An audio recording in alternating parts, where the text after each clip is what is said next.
dhe pyetjet cilat un kam dhe në vim. Prefektja e Vlorës e anshur me institucionet e qytetit sa i takon zbatimit të detyrave të lëna në nisje të sezonit turistik. Në një takim të radhës mbledhje të task force-s për sezonin veror, prefektja Evisa Lushi ka ngritur edhe një herë shqetësimet e konstatuara nga palët e interesit dhe mungesën e seriozitetit të institucioneve për përmirësimin e tyre.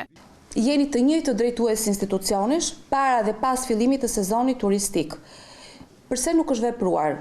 Nuk ka gjetur zgjidhje sepse ka munguar shkëmbimi i informacionit, mungesa e bashkëpunimit, pa aftësi institucionale apo mosnjohje të kompetencave të prefektit, me që ky fundi si thuhet rëndom nuk ka forcë dhe kompetenca për të urdhëruar apo detyruar institucionet. Korridoret ujore, vend parkimet e mjeteve lundruese, menaxhimi i plazheve dhe sinjalistika, mbetjet urbane, trafiku, parkimet, infrastruktura rrugore, shërbimi urban, shërbimi shëndetësor gjatë sezonit në zonën Sazan Karaburun, sinjalistika rrugore e tjerë janë disa nga pikat të cilat u lanë si detyrim për t'u trajtuar nga drejtoritë përkatëse.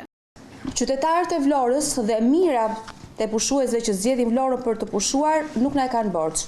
Ata nuk duan t'ia dinë as për task force, as për komitetet rajonale, as për paketa sigurie, mbledhje dhe letrat e shkruar mirë e bukur dhe as për justifikimet tona.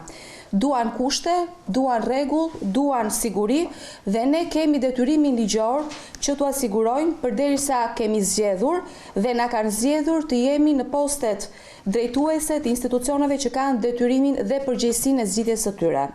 Gjatë mbledhjes, drejtuese e përfaqësues të institucioneve paraqitën edhe sfidat me cilat përballen, ndërsa në përfundim prefektura kërkoi që në mbledhjen e radhës për problematikat e ngritura të raportohet zgjidhje.